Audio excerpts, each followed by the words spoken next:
for Vici Gaming. There's a whole bunch of team fight on the side of top as well, though. I'm expecting aggression, I'm expecting fights, and I'm expecting a banger of a Game 3. You talk about mid-game power for Vici Gaming. There's a lot of mid-game power on top esports as well. Kennen can do so much work if it's going for the Hextech Protobelt build. Olaf hits hard in these early game skirmishes. Kalista comes online with 2 to 3 items. Everyone here is banking on mid-game. So Snowball is the name of the game for both sides. Early skirmishes, whoever wins, potentially wins this game. The invade once again from top esports, a united front, as they're going to get some deep vision onto the blue buff of Vici Gaming. It will mean that no matter what, they'll know where the start begins. The Colonel favoring top esports, and you can't really blame him with the past results in mind. You don't need vision to tell you where Chieftain's going to be going this game. Starts on his red, paths up towards Gromp and blue buff to try and go for this early gank on top lane. 369 will be pushing in because it's this range versus melee matchup. So if Cube can do a good job of holding the wave just outside of turret, it gives the opportunity for Chieftain to get up here and a quick slice and dice to set up the play. One of the big questions as well will be, what does Karsa do to answer? He's going to be starting on the bottom side himself, but he won't have a leash to work with. So it will be slightly slower, although Olaf's clear is incredibly efficient. We'll have to see if he tries to match for a top lane 2v2 early on. This clear will be ever so slightly slower, but I think you're going to see Karsa go for a bit more of a full clear here. If you were splitting the map, it'd work out a lot better. But with the CC chain that can come in on the top side of the map, it goes heavily in favor of Vici very quickly, and Karsa won't be able to turn that play around in time. We see the Braum Misfortune lane going up against a very thematic lane with the Kalista and the Thresh working together. Shadow Isles united. Yuyanjia, though, going to be the first one to hit level 2 in the bottom lane, and that means that Vici Gaming have to fully respect that. Kalista and Thresh is a pretty strong Legends Runeterra deck as well, right? It is. I haven't played a lot of it. It's a pretty strong bot lane as well. So I like that it fits the thematic overall, that no matter what game you're playing, they're going to be really a pain in the ass to deal with. Chieftain, though, moving in here, will try and spot out Chieftain. Or Karsa. He spotted him. Will he be able to find a pick? That's the question. Karsa completely out of mana at this point. He does have that blue buff to work with. Chieftain just going to be waiting here for Karsa to finish off his Krugs. And now that he sees him not moving back through the jungle, he knows he's moved up towards topside. Elise hasn't moved yet, though. Still looking to take this. Has gone Conqueror, so a lot stronger in the duels than the Electrocute would usually mean. I don't get it. He just waits there and then backs away once Karsa returns. Obviously deciding he doesn't want the 1v1 in the end. He's going to move down towards Zika as Yuyanjia has moved on up. And perhaps it was the presence of mind to know that Yuyanjia had left the bottom lane, so had Photic. They needed to be careful that there could be a play onto Zika. So where do we go from here for Chieftain? You have Renekton who's going to be backing away in the top side of the map. You're not going to be able to make the play there. Chieftain now moving towards the mid, but it's more of a transition gank to get down to the bottom side. 3v2 in the bottom lane right here. iBoy and Maestro have been caught out just a little bit. Karsa doing a lot of work. Yuyanjia gets low to start things off, but TP's channeled. We've got a fight on our hands. iBoy slowed Maestro as well. They're trying to back away, but the rest of the team coming on in. iBoy flashes to his teammates, but an undertow fade away from Karsa does the damage. Zeke has been found by Knight in the meantime, and everything's looking up top. Knight finds a double on his signature Zoe, and top start off with 3. Vici fall flat across the entirety of that fight. They're late to the play. Zeke and Chieftain chasing the tail end alongside Cube with this long-range teleport where they're walking in. iBoy tries to flash to the safety of his own team, but it's nothing but danger everywhere on the map. Top pick up 3. The snowball is started, and Vici not looking good early game. I'm hoping we get to see a replay of the solo kill from Knight as well. Bear in mind, Zika, this is the guy we've been saying needs to step up. We've been saying that Vici need to trust him. When you're getting solo killed on the rotation towards a fight, it's a dire situation to start things off. big mistake from the duo lane of Vici. I don't know what they're thinking trying to take this fight. Chieftain's not in position. Zeke is only moving out of the mid lane now. They're gone before this fight even kicks off. So 4v5 to begin things. Zeke can't do anything against Knight because he's running to join up with the rest of the team and just getting battered on his back the whole time. Literally just chased down. It wasn't even a trouble bubble. Didn't even use his flash, so I don't know. Maybe he was looking at the fight and didn't realize that he was in jeopardy. There was nowhere to go. Even if you decided to flash away, Knight can follow as well. You still get the kill. So better to have these summoner spells to live and potentially fight another day. Well, not live and fight another day, I suppose. To die and fight another day, unlike James Bond. Well, we reset as this time it's iBoy and Maestro who try and make a play in the mid lane, but it's not going to happen. Dragon is on the map. Herald will be joining it in a couple of minutes' time. The question will be, do either of these bot lanes look to rotate? Do we see one of these cheeky lane swaps up for Herald? I would prefer to see them go for it based on the build 369 has gone for. Vampiric Scepter means we're going to see this AD cannon in the top lane rather than the big AP play. So Photic and Yuanjia should use the advantage they've picked up and go for the Rift Herald on the top side of the map, because 369 won't pack as much as a punch you'd like from the cannon in these skirmishes.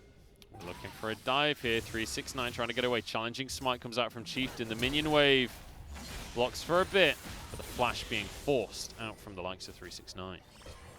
Oh, trouble bubbles here. Knight doesn't have a ton of mana to work with. Chieftain walks away and Cube does a good chunk of damage. That's going to scare them off the play.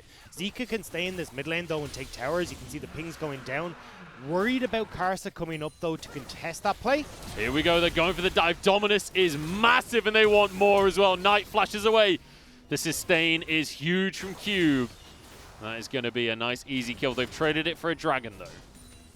Cube and Chieftain showing how strong this dive potential with the Elise and Renekton is. Not only can they do it with 369 on his lonesome, with Knight there as well, they turn that play around. Karsa trying to make things happen on the bottom side of the map to answer up though.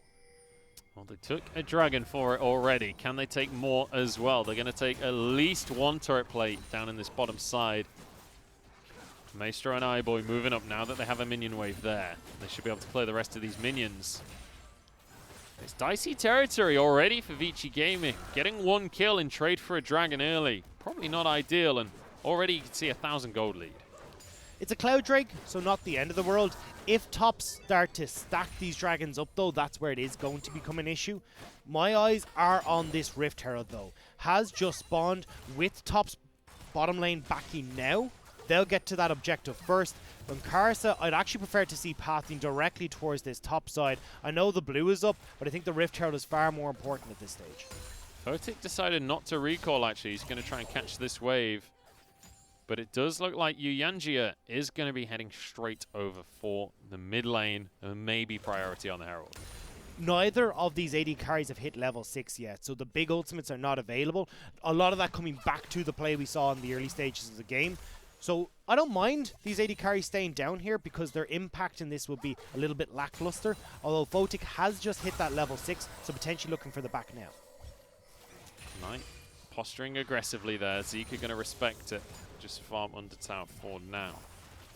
And it's not surprising that people talk about Knight Zoe. It's such a potent pick for him. You saw him in that team fight just picking up a couple of picks. Here we go, 369 getting stunned. It's not going to turn into anything. But we saw Knight wasn't really the impact player in that fight, but with the gold that he got off of it, can become an impact player in these next skirmishes. Karsa has the potential to be a big impact as well. A kill has gone over.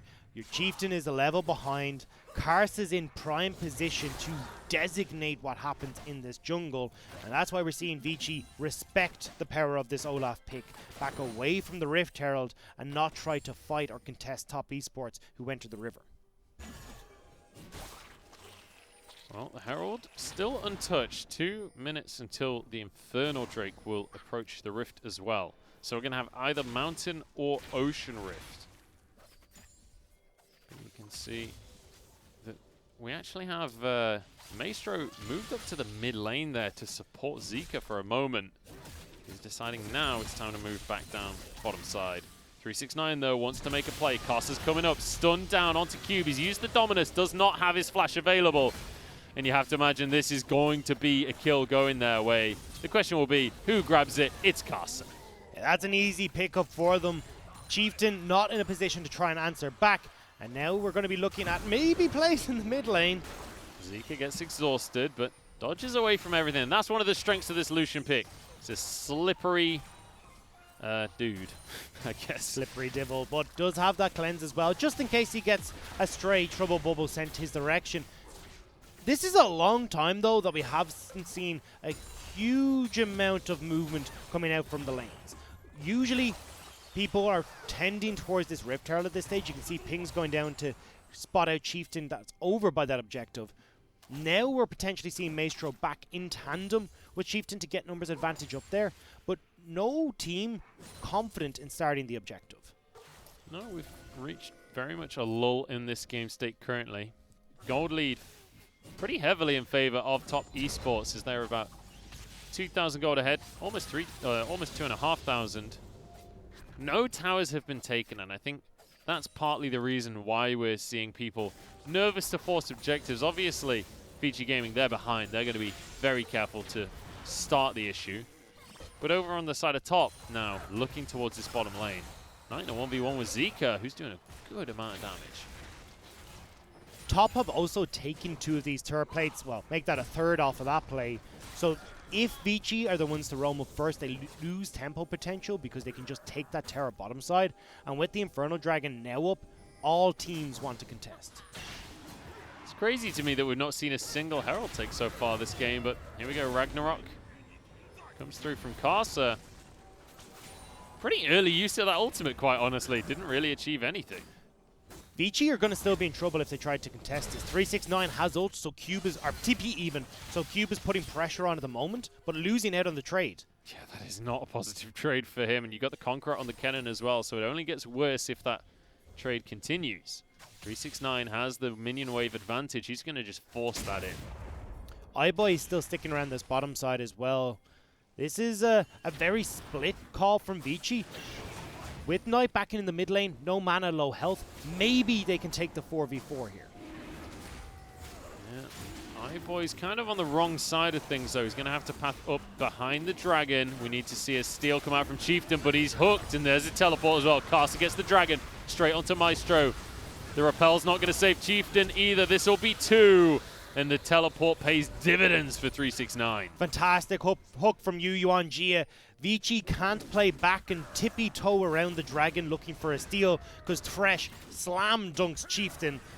And now Vici find themselves 2 dragons behind, another kill in favor of top, and a 3k gold lead on top. iBoy playing pretty aggressively around Carcer here. Knows that he can dodge the slow, knows he can dodge the axes. But he also knows that he can't contest this bottom lane tower with 3 people here. All of the turret plates are going to fall. Who needs a Herald when you can just take a tower manually anyway? The defensive stats not going to be enough. And the first tower of the game goes the way of top, alongside 2 dragons, alongside a 5,000 gold lead. Things are not looking great for Vici in game number 3. Top Esports have got potentially this 369 in the split push role if he wants to go for it, that can take over. This is the replay of Yuan Jia's hook that just solidifies the team fight victory here. Knight has only got enough mana for 1 paddle star, and he's still the one who picks up the kill. Yeah, he's able to just sneak that one away from his teammates, but they're happy to give it over to the side of Knight. He's definitely one that you want to be given the extra gold to. He's only going to get stronger. And already things are not looking that great for Vici Gaming in the course of this one. When you look at their composition, you have to talk about how this is the point in the game where you expect them to be spiking. You expect them to be the ones trying to force fights. It's not happening that way at all. It's on both sides, though. Look, you've got a Callista who's just completed her first item, and the boots as well. Knight has now got 3 kills for himself, so he's very quickly working up towards his damage items. It's a hard time for Vici to contest when they're behind, and it's only going to get worse as this game goes on, and 369 can find these flank positions where Zika has to move out of the fight. iBoy can't set up with the bullet time. Vici need to be the ones that are in control, otherwise they run the risk of Top Esports rolling over them. And this version of Top Esports, this control coming out from Top Esports, is kind of what you were expecting coming into the series. This is what we should have been seeing in game number 1 and 2. This is the expectation of a team that has players like Karsa, like Knight, that you think about and you think, hey, this should be a top team in the LPL. We hadn't been seeing it in the other games. iBoy nearly gets solo dived by FLICKR. That is insane damage out of the Kalista. When there's a tower and the AD carry hitting this Kalista, and Kalista still comes out with the health victory, that tells you how far ahead FLICKR is right now. Yeah, the assists doing wonders as well as that 30 CS lead. But as I was saying, this is a squad that you expect to have control, you expect to have dominance, and to be able to argue for these playoff spots. We hadn't seen that in the last couple of series. We didn't see that in game number 1 or number 2. Now we're finally starting to see them feeling a little bit more strong, feeling a little bit more confident. It's a bountiful Top Esports in this game. Olaf, Zoe, and Kalista all sitting there with bounties on their heads because of the strong early game we've seen from Top Esports. And it doesn't look like they're about to let up either. Next Dragon's going to be in a minute. They've got control of mid. They have pushed out that top lane turret as well. So they're slowly constricting the vision and the pressure that Vici can exert on the map. Vici will finally answer in the bottom lane and get that tier 1 for themselves. Dragon up in a minute, but 369, he wants to make a play. Or not. He's going to move back up to mid. They were trying to catch out Vici as they were backing away, because Vici want to recall and come back onto the map for this next Mountain Dragon that's coming up, but they may not get the opportunity to do so. Usually you want to back about the 90-second mark so you can actually get deep vision, but now with them backing at this point, it's actually going to be Top Esports that can get full control around this objective. That's sad. Yangia has to use his control ward in the end, but Top's still very much in control of the Dragon Pit. As you say, 30 seconds until the Mountain Drake spawns. Deep wards going in, as we just talked about. Top have got a lot to play with here. Zika needs to be very careful with his positioning and even have the Rift Tower to boot for Top Esports, who can toss that down in the mid lane and use the pressure it creates to go for the Dragon. Throughout this series, Zeke, oh, trouble bubble onto iBoy. The rest of the team going to be there to protect. There's a hook onto Maestro. Unbreakable cannot keep him alive. He's not unbreakable after all. Broken by FLICKR, as is the mid lane turret as the Herald charges on in. This could be 2. Buy one, get one free here for Top Esports as they are charging down the mid lane. A knock up and a pullback. A bonus kill goes into their pockets, and now a third charge. They are getting serious value. Chieftain barely survives the damage from Knight. And Top Esports, if you want a clinic on how to snowball, that is it. And the encore is on the table as well. The Mountain Dragon that we were talking about before this play all happened, still there for Karsa, and Top Esports are snowballing out of control. Top were already in, or they were already ahead in this game, but in the blink of an eye, they turn a lead into dominance, and now Knight wants more as well. He's found an iBoy for himself, gets rid of the struck, gets into melee range. Won't find the trouble bubble, but I don't think it's really going to matter all too much. iBoy doesn't even return an auto attack. And well, 4-0 and 3, 3-0 and 4. The Knight Caster duo coming up big. This is where Top Esports shine, when they're in the lead, where they've got control of these Rift Heralds throughout the game. They're picking up the Dragons as well. And we said, hey look, that Cloud Drake doesn't matter if Top Esports don't start to snowball out of control. Well, they've got 3 Dragons. It's 4 minutes until the next Mountain Soul for this team. And Cube is looking very juicy. Cube, you've made a mistake here, my friend. The vision will mean that they can keep on wailing. And that's going to be another kill for Karsa. He's now going to even Knight. I feel like there's a little bit of an internal competition going on now. I mean, why not go for it?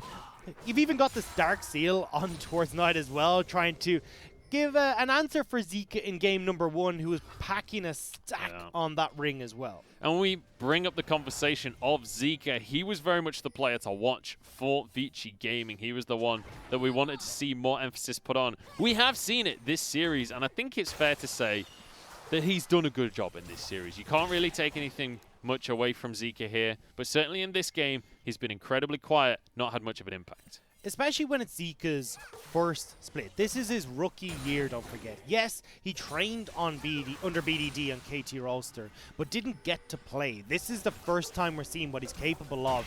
And Humandu, Koma put their faith in this guy. You can see why that was the case, but now he's in trouble. Knight trying to find a paddle star onto Zika there, the surprise damage. Won't quite find it yet, but that's going to be a hook. Very much a death sentence there coming out for Chieftain. As soon as that lands, he knew he was done for. Couldn't even repel. The rest of the team going to be able to follow up. And now with that, it's easily a Baron for the likes of Caster and Photic. And this, if you want a duo to be able to take down Baron, you've got a Kalista, you've got an Olaf that can tank it indefinitely. Happy days for Top Esports. And it's beautiful for Knight as well. You can stick off to the sides, go fishing for these sleepy trouble bubbles. And overall, Top putting on, as you said, Munchables, a clinic in how to close out games.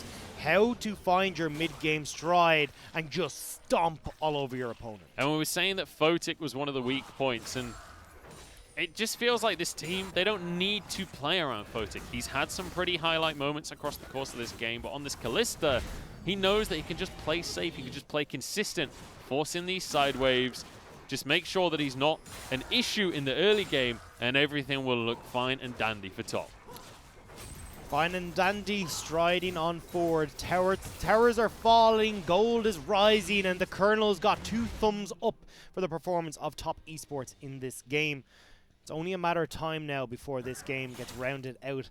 11-1 is the score line at an 11k gold lead in 21 minutes. That is an insane amount of gold to put up at this stage of the game. Yeah, not just the gold, the sheer map control as well. You can see 6 towers to 2, 3 dragons to 0, and another dragon will spawn in a minute and a half. And that's if Top even want to go for the dragon. They could just use this Baron buff they have to force the issue in each of the 3 lanes. Nice, looking to add another name to his death note as well. The Magi Soul Stealer finally finished as this dragon is going to spawn. You can imagine he'll be looking for every ounce of damage he can put towards the back line of Zika and iBoy on Vici Gaming.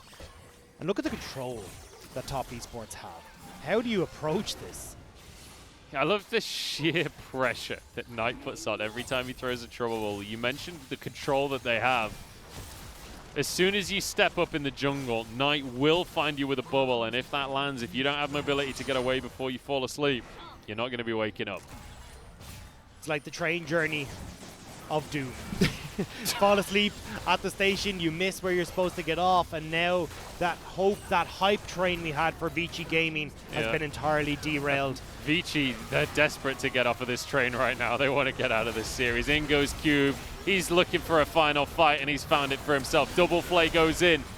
And in goes Casa, a little bit too deep, but he actually walks away with his life. Hook comes out from Yuyanjia, and it's all just beautiful coming out from the side of Top. There's really not a lot that Vici can do. They will hold on to the game for now as Knight actually aggressed on by iBoy and by Zika. There's 1 kill. At least they get the shutdown. Photic happy to walk forwards though. And there's a kill for 369. He's going to die to the tower. It's an execute. But Photic should have the damage. This could still be game. Top, they're not going to give up yet. Timers are coming through though. Vici will respawn in just a few moments. They will just burst it down. I think it's not going to be soon enough. The Nexus will fall. Photic 1v3. 14-2. And Top Esports with a comfortable second win.